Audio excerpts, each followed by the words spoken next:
Halo Bapak Hasto, halo Ibu Koni Rahakundini Bakri. Kalian ditantang nih oleh masyarakat untuk menunjukkan bukti video atau dokumen penting katanya skandal pejabat-pejabat negara termasuk di dalamnya Pak Jokowi dan Ibu Iriana. Mana dong? Kita menuntut bukti, jangan cuma bacot doang. Hanya untuk membuat kegaduhan di masyarakat. Tunjukkan kalian bakal menjadi pahlawan, kalian bakal menjadi kesatria bener-bener kalau mampu menunjukkan seluruh yang Anda ucapkan. Khususnya urusan skandal korupsi pejabat-pejabat negara. Tunjukkan, kita pengen buktinya. Coba kita lihat nih. Si Bu Koni itu di roasting habis-habisan oleh masyarakat, dibully habis-habisan sekarang oleh masyarakat. Kenapa? Karena bacot yang dikedepankan daripada bukti. 11-12 Koni dan Hasto. Dua nama yang saya sebut tadi itu memang sedang viral. Teman-teman pasti sudah mengikuti beritanya kan. Jadi setelah jadi tersangka oleh KPK karena kasus suap Harun Masiku, Om Hasto balas menyerang. Saya sebenarnya agak geli dengan istilah balas menyerang yang suka dipakai elit-elit partainya Om Hasto itu. Kok balas nyerang sih? Memangnya dia lagi diserang. Lawang cuma jadi tersangka dan masih ada proses pembuktian di pengadilan kok merasa diserang.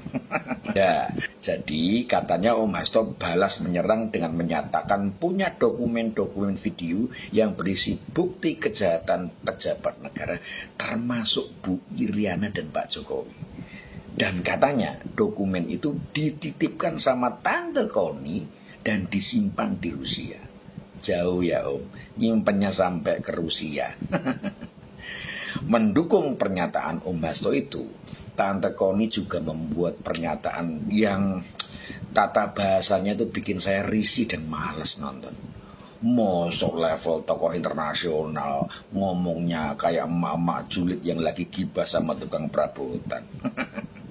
Jadi intinya Tante Koni ini dengan tegas menyatakan betapa dahsyatnya dokumen yang dia simpan itu, dan kalau dibuka bakal bikin ancur-ancuran. Lu ngeri gak?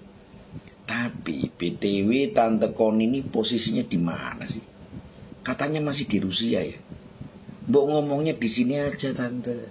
Ketemu wartawan kayak Om Hasto gitu. Kenapa jauh-jauh gitu sih? Atau memang gak berani pulang ya Tante? Tapi kalau saya lihat-lihat, Tante Koni dan Om Hasto itu memang cocok. Mereka itu serasi dalam urusan bersilat lidah. Silat lidah itu maksudnya ngomong ya Tante, bukan silat lidah yang diguyur pakai wine itu. Tante Koni dan Om Hasto itu 11-12 dalam hal menggunakan istilah kriminalisasi. Waktu Om Hasto dijadikan tersangka, dia kan juga menyebut kasusnya itu adalah bentuk dari kriminalisasi atau politisasi hukum. Nah, Tante Koni juga bilang gitu. Waktu kasus perselingkuhannya diungkap di pengadilan yang BAP-nya bocor ke publik, waktu itu si Tante juga menyebut bahwa dia dikriminalisasi. Makanya ya jadi 11-12 sama Om Hasto ya kan. Tapi semoga saja dokumen-dokumen yang disimpan Tante Koni di Rusia yang menjadi kartu trufnya Om Hasto itu segera dibuka dan dipublikasikan supaya kita semua tahu seotentik dan sevalid apa sih. Moga-moga nggak kayak bukti-bukti yang dikumpulkan Om Hasto dari mantan pacarnya Kaisang yang belum apa-apa udah jadi fitnah di media massa. Nggak berbobot dan sangat tidak relevan. Masa urusan cewek di ghosting cowoknya mau dijadikan bahan buat menyerang tokoh besar sih Om. Kan jadi kayak nembak macan pakai pistol air. Mati kagak, bikin kesel iye, basah. Yuklah segera dibuka aja dokumen dahsyat yang ada di Rusia itu. Kalau bener-bener dahsyat kan Om Hasto dan Tante Koni bakal ngetop. Tapi kalau ternyata cuma ngebluff alias gertak sambel doang, atau terus diulur-ulur dan gak dibuka-buka, kan bikin image kalian jadi mirip pudel yang gonggong dipakein subwoofer. kenceng tapi bohong. Jadi melihat Tante Koni dan Om Hasto sekarang ini, saya jadi ingat lagunya Galih dan Ratna. Dua sejoli mengikat janji, janji setia, dokumennya di Rusia. Oh iya, saya lupa mengucapkan selamat Natal buat Om Hasto. Om Hasto ini kan Nasrani ya kan. Semoga Om Hasto selalu ingat 10 perintah Allah yang menjadi sumber kebenaran orang Nasrani.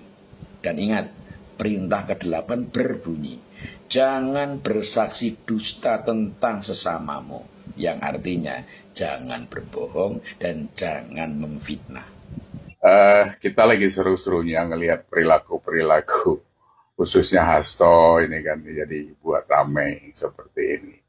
Kemarin kita pikir dia sudahlah gitu kan, harusnya bisa menerima dengan legowo apa yang mereka alami sekarang ini, tapi ternyata tidak bisa.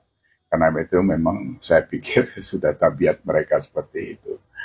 Yang diserang itu sayangnya terus Pak Jokowi yang seolah-olah membuat kerusakan masif di Indonesia ini. Padahal selama 10 tahun ya mereka menikmati bersama karya Pak Jokowi itu semua orang tahu lah.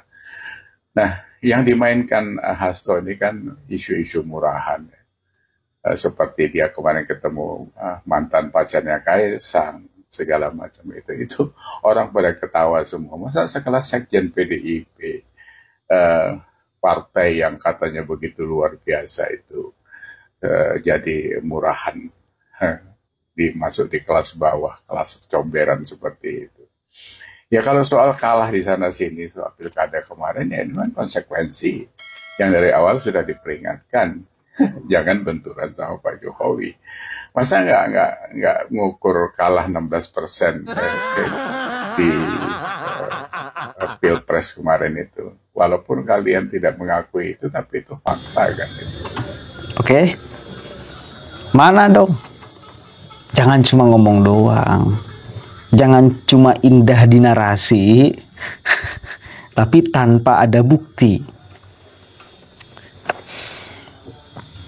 Jangan merasa menganggap bahwa ucapan-ucapan kalian itu bakal diterima, diafirmasi sebagai sebuah kebenaran oleh masyarakat. Mayoritas ya, apalagi yang milih Pak Prabowo, apalagi yang milih Pak Jokowi. Kemarin-kemarin ya.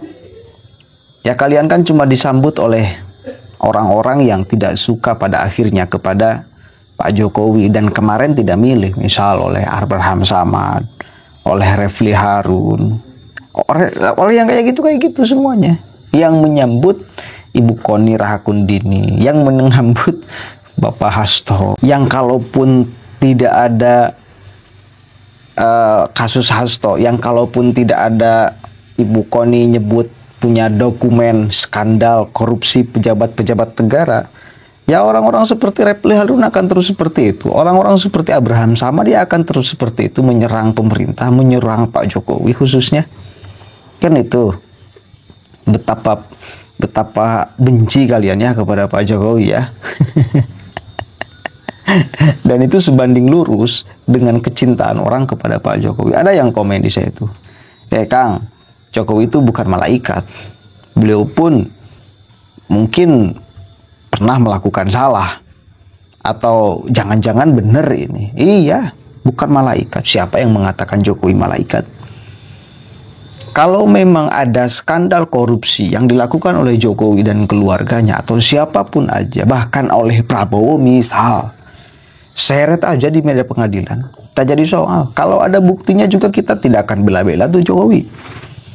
Kalau ada buktinya bahwa dia dan keluarganya melakukan skandal korupsi, kita juga tak akan bela-bela. Ingat gak ucapan Mahfud MD? 1 tahun ke belakang, kalau nggak salah, nggak tahu 2 tahun. Dulu mengatakan, yang susah dari musuh-musuh Jokowi menggulingkan, menghabisi Jokowi itu karena satu, Jokowi bersih dari korupsi. Itu ucapan Mahfud MD loh. Kenapa lawan-lawan politik Jokowi itu susah menumbangkan Jokowi? Karena satu, Jokowi dan keluarganya bersih dari keterlibatannya melakukan korupsi. Itu Profesor Mahfud MD. Saya percaya kepada beliau. Nah, sekali lagi, kalau memang ada buktinya, kita tak juga akan bela kok. Tak juga kita akan bela. Kita akan ikut menyerang, menghabisi kalau memang terbukti Jokowi melakukan korupsi dan keluarganya. Ngapain juga kita bela orang yang salah? Tapi kalau tidak salah, lalu dianggap salah, di-framing salah, mohon maaf, kita juga akan berada di depan untuk menghadang, untuk membentengi. Begitu loh. Jadi bukan masalah malaikat dan tidak, bukan masalah berpotensi melakukan salah dan tidak, berpotensi melakukan salah itu. Tapi jangan ngarang. Kalau tidak salah lalu di-framing salah, kalau tidak korupsi lalu di-framing korupsi. Jadi kan jangan seperti itulah. Gitu ya, mudah-mudahan ada manfaatnya. Assalamualaikum warahmatullahi wabarakatuh.